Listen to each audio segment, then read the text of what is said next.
Hello, hello. I am so happy to share with you today. My name is Connie King. I'm a licensed mental health counselor in the state of Florida. And it is an honor and a privilege to share with you on mental health, faith, and trauma. Be ye transformed by the renewing of your mind. Romans 12:2. Often I have Christians that come into the practice and they're a little reluctant to seek therapy. And I always quote this scripture because cognitive behavioral therapy is but changing your thoughts. And when your thoughts change or your mind changes, your action changes. When your action changes, then your life changes. When your actions change, your life changes. This indeed is transformation. One's entire life can be changed when they change their mind. In the beginning, today we're going to talk about trauma, the tool that I use to find out whether or not a person has been exposed to trauma. And I'm going to share how the church and faith can assist in making the community whole by addressing mental health. What is trauma? Well, it's any event that undermines a child's or anyone's sense of physical or emotional safety. It poses a threat to the safety of the child's parent or the caregiver. The types of trauma are acute, which is a single exposure to an overwhelming event, chronic, which is repeated and prolonged, complex, which are multiple experiences of chronic or repeated and prolonged events. Acute, a single exposure can simply be the witness of someone getting hit by a car, someone breaking and entering into your apartment. Chronic or repeated can be sexual assault, sexual molestation. It can be beatings, a prolonged event. Complex is more than one of those events. Trauma realized. Trauma is real. It's very common. Did you know that persons before the age of 18 have been exposed to trauma? They're at risk of trauma. Some of you may have had traumatic experiences and have not yet healed from that trauma. And when we're not healed from trauma, that means we're operating from a place of injury. So if you're wondering why you do certain things a certain way, why you think the way you do, sometimes it is because you're operating from a place of injury or trauma. It can be toxic to a child's development, and it can stunt the growth of an adult and learning. It is non-discriminatory. It does not matter where you were raised, how much money you had or you did not have. Trauma happens in the best of households and the worst. The good news is children are resilient under the right circumstances. With proper support, all can recover from trauma. The time frame may be different, but healing is possible. Caregivers must be prepared to support the children throughout their development. Make sure that you have those people in your circle that will build you up, not judge you or tear you down. Asus, this is a tool that I use in the practice. Asus stands for Adverse Childhood Events. Many of us have experienced them. Household dysfunction, which can include substance abuse, someone in the household is using substances, parental separation or divorce, broken homes, neglect, both emotional and physical, domestic violence, criminal behavior, parental incarceration. I used to work with children whose parents were incarcerated. Did you know that 70% of children will follow their parents into jail or prison without intervention? A child is traumatized when their parent is taken away from them. And of course, there's abuse, psychological, which is someone playing mind games, keeping food from a child, making promises they do not keep. Physical and sexual. These are the types of abuse. Below in red is a website provided by the Center for Disease Control. I encourage you to use this resource to learn more about childhood abuse and neglect prevention. Our teens are in mental health crisis, but especially our Black teens. The most common mental health illnesses in teens are generalized anxiety, which is they worry about everything. Everyday matters. Social phobias. A lot of our youth do not have proper social skills. They have severe feelings of self-consciousness and insecurity in social settings. Some will tell you they have no friends, or the friends that they do have are not truly their friends. Depression is a persistent feeling of sadness, anxiety, emptiness. Persons even report feeling helpless and not valued. Now, there's a difference between being sad and depressed. Sadness passes, and it's usually there is an immediate cause: grief, loss, disappointment.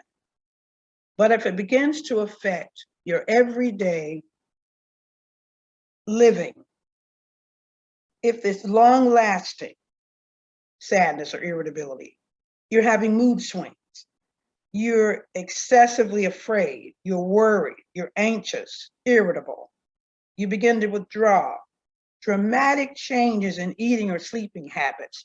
Either you're eating too much, not enough, or forgetting to eat. Either you're sleeping too much or not at all.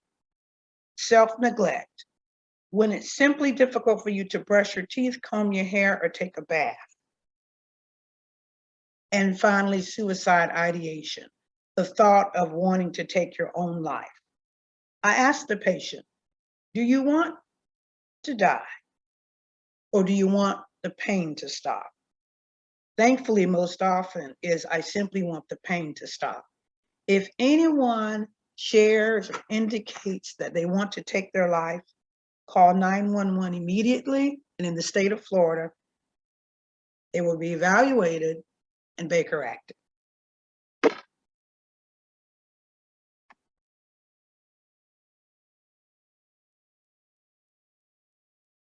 Other common diagnoses in teens: eating disorders such as bulimia, anorexia, which causes or leads to body dysmorphic disorder. They can look in the mirror and be as thin as can be, but they see a 300-pound person or an obese individual. They do not see who's actually standing before them.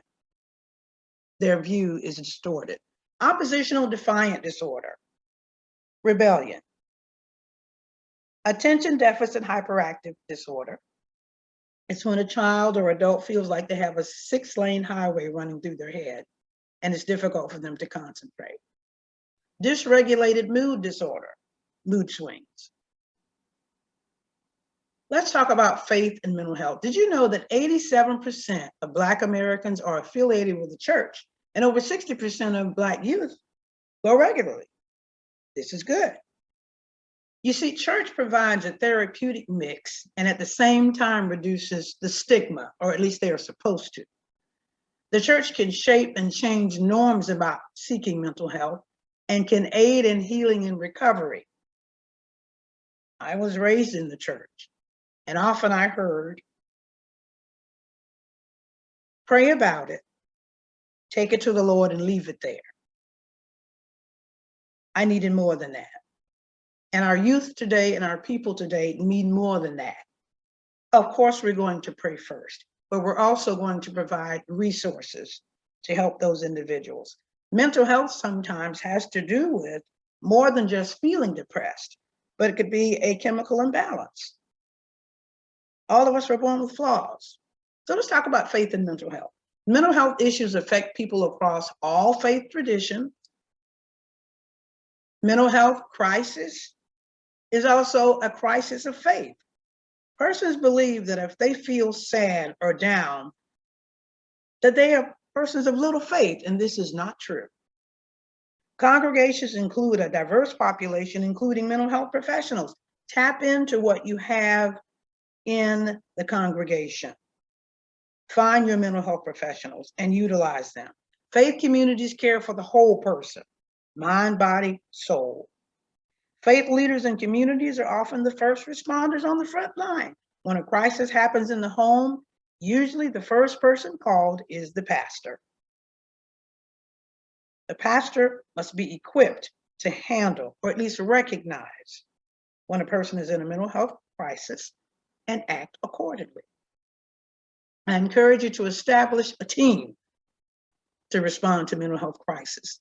The church is an excellent venue for promoting positive mental health among Black Americans because it is one of the most influential institutions within our community. The church is the rock, always has been, and I believe it always will be. Now, adult Blacks and African Americans are more likely to have feelings of sadness, hopelessness, and worthlessness than adult whites. Usually it has to do with, of course, racism and the way that we are treated in the country that we live in. The police brutality, the judicial system. There are so many systems and schisms truly in the body that affect Black Americans that do not affect other races in the same way. We are less likely than white people to die from suicide at all ages. However, our Black youth are more likely to attempt suicide, and sometimes that is a cry for help, more so than white youth. White youth attempt suicide at 9.8%, whereas we attempt at 9.8% versus the white attempting at 6.1%. 4.8 million Black and African American people report having a mental illness. Imagine those cases that are not reported. 1.1 million reported a serious mental illness within the past year. And that would be your bipolar, schizophrenia, paranoid schizophrenia, personality disorders. Now, serious mental illnesses rose among all ages of Black and African American people between 2015 and 2018. Suicidal thoughts, plans, and attempts are also rising among our youth, our Black youth. How can the church help? Offer workshops, educate your people, have conferences on suicide in the Bible, have a Bible study series on depression and suicide, engage other suicide prevention campaigns, and be transparent, be real. No one sitting on the pew is without an issue. I'll say that again. No one sitting on the pew is without an issue. We all have our crosses to bear and thorns in our flesh. Be transparent, be truthful, be honest, be real, and provide a no judgment zone. So many of our youth are coming out. They're confused. They're talking about the LGBTQ community. It is real. Listen to the youth. Do not judge them. Listen to anyone, because you don't want to be the individual to be so holy and so out of touch that that young person goes away from you and takes their own life. There are Black suicidologists who are addressing Black youth suicide, and I've included this information in this slide for you. Please use it. If you know of anyone who's thinking or talking about suicide, or who says they have a plan, pay attention. If a youth starts to give their most valued possessions away, or they've been depressed for the past few weeks and all of a sudden they seem to be happy and at peace, content, it could be because they made a decision to end it all. Thank you so much for listening. Thank you so much for the invite. I am Connie King, licensed mental health counselor within the state of Florida, and I specialize in trauma-related cases. Have a very good afternoon and enjoy the rest of the conference.